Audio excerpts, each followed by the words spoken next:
always be a significant event in my life. You see it here in my house. You see it on my truck.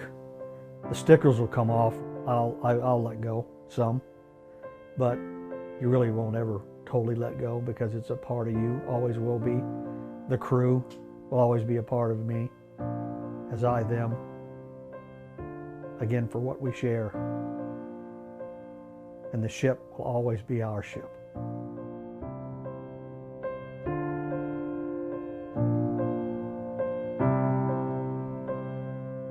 You know, when you get a command like this, like a destroyer, and it was my first time getting a small ship like this, you think about the size of the crew, you know, everybody knows everybody, and then to see her actually pretty ship-shape and shiny, and all the signal flags flying forward to aft, that makes you feel proud. It really was hard on us because we went there, we took him to the ship and watched the sail off and saw a tear fall from his eye.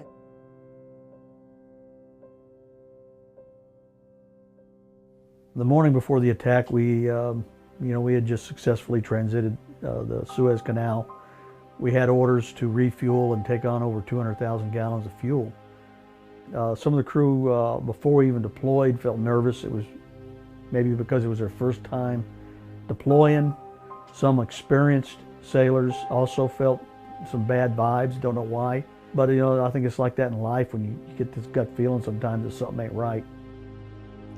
Yes, October 12th at 11:18. Actually, early that morning, it was just a brief stop for fuel. Then right after that, they passed the word for regular early chow, which is at 11:15. They were serving chicken fajitas. I think everybody will tell you that. And then the blast happened. Damaged in a terrorist attack in Yemen. American sailors were killed, injured, U.S. missing. Navy officials in Bahrain today said suspected suicide bombing. It was a deafening sound, but I recall more just feeling it than hearing it.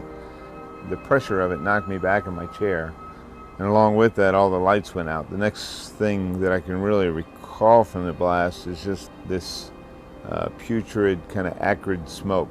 It was very hard to breathe. Everybody was choking from the smoke. I went into work. I walked in and I looked at the television because it was on. It was saying breaking news, attack on the USS Cole. And then my mind just froze and I was thinking, USS Cole. I didn't want to believe that was his ship. We have lost everything, the main machinery room instantly flooded. We lost operations, we lost communications. We had nothing. So I basically had to go from being a command master chief now to using my old corpsman skills. We instantly, we lost 17 sailors. We had well over 50 casualties. You live with it every day that these are young men and women that you knew personally. We had a crew of 275. And to respectfully have to put them in a body bag is the worst thing I could ever think of. And to think of their loved ones back home having to deal with that later, that goes through your mind. And what do you say later? I see two men getting out of the car. Both of them had the uniforms. And I know from TV that when they come to your house, they're not coming to tell you good news. And so I just kept walking, walked right past my car. And they walked up to me and they said, "Are you Diane McDaniels?" And I said, "No."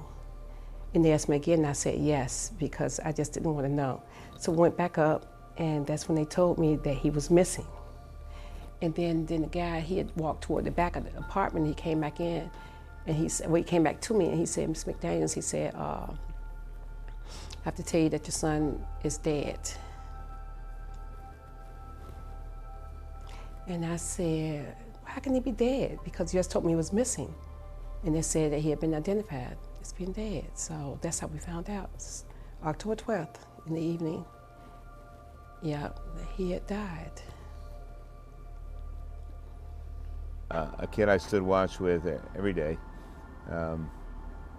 OS2 Saunders. Both of his legs were busted up so bad they were out of shape on You know, they're all twisted on the Stoke stretcher that they're carrying him on.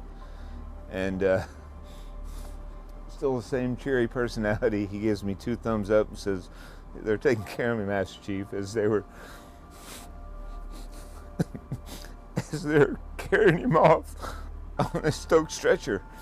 And he was the only shipmate that made it off the ship and over to the hospital that passed away over there. Every other one that we got off the ship and triaged, you know, to get off soon enough, they made it. The rest of them died before we ever got them off the ship.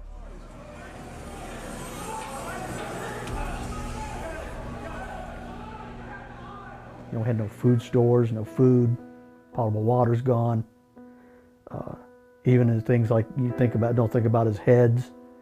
So, you know, you got to think of preventive medicine. You got to worry about dysentery. A lot of challenges.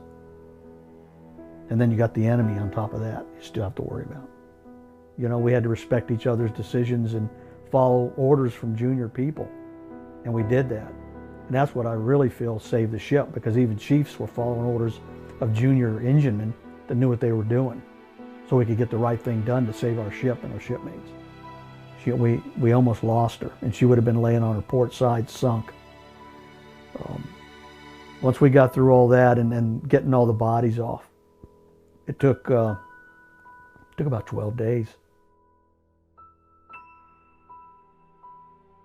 People called us heroes. They called us that when we came back. I think most of the shipmates, we just saw ourselves as doing our job.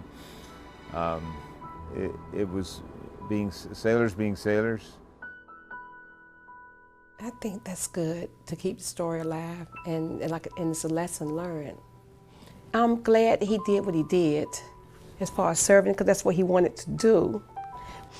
But one thing I can say is that even though 17 died, because I have to include the other ones too, it wasn't just him. 17 died to save thousands, because now they are now protected. And so I just feel that don't let him and crew members that died to have died in vain, you know, just let it be a lesson learned, because I wouldn't want anyone else to go through what I went through and the other family members went through, because we went through a lot.